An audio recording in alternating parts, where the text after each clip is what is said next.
네,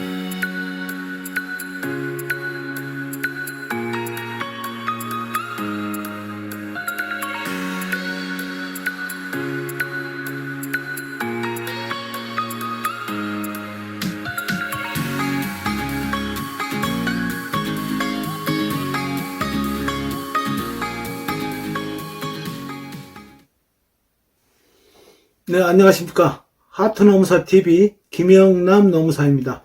이번 시간에는 구독자 여러분과 함께 2021년도에 중소규모 사업장의 사업주분들이 꼭 지켜야 될 10가지를 제가 선정을 해서 말씀드리도록 하겠습니다. 꼭 지켜야 될 첫 번째 사항으로서는 근로계약서 작성 및 교부입니다. 2016년도 이후에 근로계약서를 작성하고 이런 또 교부하는 이런 사업장들이 많이 발생을 했습니다만 아직까지 근로계약서를 작성하지 않고 있는 사업장, 또 근로계약서를 작성했으나 교부하지 아니하는 이런 사업장들이 아직도 많이 있습니다. 이런 사업장에서는 꼭 근로계약서를 작성을 하시고 또 꼭 한 번을 교부하시기 바라겠습니다. 자, 이어서 두 번째 사항입니다. 주 12시간을 초과하는 연장 근로를 시키고 그리고 주 52시간제를 준수하지 아니하는 이런 사업장들이 많이 있습니다. 2021년도 7월 1일 이후에 5인 이상 사업장에서는 모두 전면적으로 주 52시간제를 시행하도록 하고 있습니다. 특히 5인 이상 사업장, 5인 이상 그리고 50인 미만 사업장에서는 7월 1일부터 주 52시간제를 시행하기 때문에 지금부터 잘 준비를 하셔서 꼭 차질이 없도록 하시기 바라겠습니다. 자, 꼭 지켜야 될 세 번째 사항이 되겠습니다. 주휴수당을 지급하지 않고 있는 사업장들이 대단히 많습니다. 특히 주휴수당을 지급하지 않고 있는 사업장들은 일당제 건설업종, 그리고 식당 등 음식업 업종, 편의점 등 아르바이트 업종, 이런 업종에서 주휴수당을 지급하지 않고 시급, 1급 이렇게 지급하고 주휴수당을 지급하지 않는 이런 사업장들이 많습니다.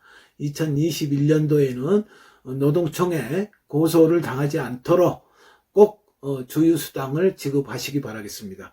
자, 꼭 지켜야 될 네 번째 사항으로는 모성보호법 규정, 이런 것들을 준수하지 않고 있는 사업장들이 많습니다. 특히 생리휴가, 출산휴가, 육아휴직 이런 거를 신청을 했을 때 이를 거부하고 자진퇴사를 유도하는 이런 사업장들이 많습니다. 2021년도에는 노동청에 신고를 당해서 형사처벌에 불이익을 당하는 이런 사업장이 없도록 하시기 바랍니다. 그 다음에 다섯 번째 사항이 되겠습니다. 다섯 번째 사항은 휴업수당을 지급하지 않고 있는 사업장이 많습니다. 코로나 팬데믹과 관련해서 회사 경영이 어렵기 때문에 일방적으로 휴무를 시키고, 무급 휴무가 되겠습니다. 휴무를 시키고 그리고 일정 기간이 지나면 다시 회사에 나오게끔 하는 이런 사업장들이 많습니다. 그래서 휴업수당은 회사가 회사 사정으로 쉬게 했을 때 그 휴업수당을 지급해야 된다. 일당의 70%, 월급의 70%를 지급해야 되는 것입니다. 금년에도 지금 코로나가 계속 발발이 되고 잠잠해지지 않고 있는 이런 상황입니다만은 일방적으로 휴업을 하게 해서 근로자들이 생계에 지장을 초래하게 되는 이런 사례가 없도록 하시고, 고용센터에 사전에 이런 경영사정으로 휴업을 했을 때 70%를 지원해주는 그런 제도가 있습니다. 그래서 부득불 쉬어야 되는 이런 사업장에서는 고용센터에 신고해서 국가로부터 지원을 받을 수 있도록 하시기 바라겠습니다. 자, 꼭 지켜야 될 여섯 번째 사항이 되겠습니다. 역시 코로나와 관련해서 상당히 많은 해고를 단행하는 사업장들이 많이 있습니다. 회사가 어렵기 때문에 부득불 인원을 줄여야 되겠다. 인건비를 감당을 못하겠다. 이래서 해고를 하는 이런 사업장들이 많이 발생을 하고 있습니다. 경영상 사정에 의한 해고를 할 때는 꼭 지켜야 될 법적 절차가 있습니다. 이런 그 절차를 준수하지 아니하고 일방적으로 해고를 하게 되면 부당해고 신고를 당해서 원직 복직시키고 또 해고 기간 동안에 임금을 물어줘야 되는 이런 그 사례가 있기 때문에 꼭 경영상 이유에 의한 해고를 할 때는 법적 절차를 지켜야 된다라고 하는 것을 말씀드리겠습니다. 이런 그 법적 절차는 이런 전문가들과 잘 상의를 하셔서 문제가 없도록 이렇게 준비를 하시면 되겠습니다. 자, 사업주가 꼭 지켜야 될 사항 7번째가 되겠습니다. 근로자가 10인 이상 사업장일 경우는 취업규칙을 제정해서 고용노동부 장관에게 신고하도록 되어 있습니다. 그러나 아직도 10인 이상 사업장임에도 불구하고 취업규칙을 신고하지 않는 이런 사업장이 많이 있습니다.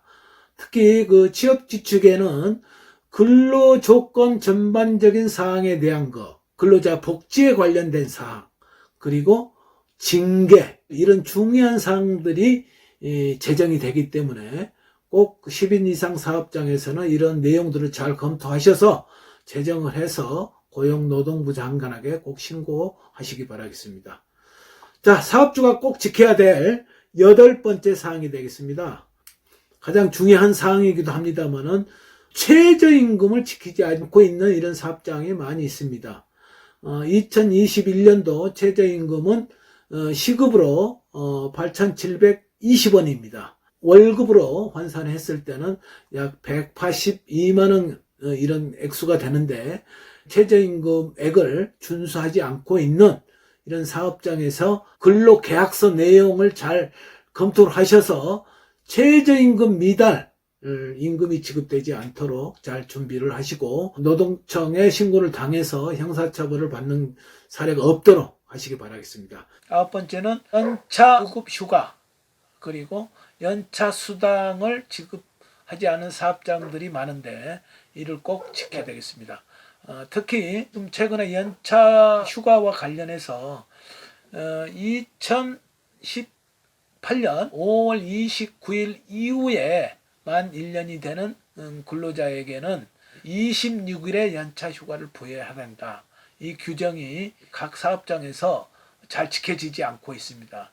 이에 대한 문의사항이 대단히 많은데 다시 한번 정리하면 2018년 5월 29일 이후에 1년이 되는 근로자는 1년이 되는 시점에 연차 휴가 부여 일수가 26일이 된다라고 하는 것을 잘 명심하시기 바라겠습니다. 자, 마지막으로 사업주분들이 꼭 지켜야 될 10번째 사항이 되겠습니다. 주로 경비업종 이런 데서 많이 발생하고 있습니다만은 휴게 시간을 부여하지 않고 있는 사업장들이 많이 있습니다. 휴게 시간은 근로계약서에 10시간, 5시간, 2시간 이런 식으로 기재가 돼 있는데 실제로는 휴게 시간을 그렇게 부여하지 않고 있는 사업장들이 많이 있습니다. 그래서 최근에 근로자들이 증빙 자료를 준비해서 신고하는 이런 경우가 대단히 많습니다. 이렇게 신고를 했을 때 노동청에서 조사를 해보고 실제로 휴게 시간에 근로를 시킨 게 맞다라고 판단이 되면 추가 임금을 지급하게 하는 이런 명령을 내린 경우가 많습니다. 이런 점을 염두에 두시고 사업주분들께서는 근로계약서에 명기되어 있는 휴게 시간은 꼭 쉬게 해야 된다라고 하는 점을 말씀드리겠습니다. 이상 2021년도에 중소규모 사업주분들이 꼭 지켜야 될 10가지 사항을 간단하게 말씀을 드렸습니다. 이런 사항들을 안 지켜서 노동청에 신고를 당해서 형사처벌을 받는다든가 또는 임금을 추가 지급한다든가 이런 사례가 없도록 사업주 여러분들이 유념하시고 잘 준비를 하시기를 바라겠습니다. 구독해 주셔서 감사합니다.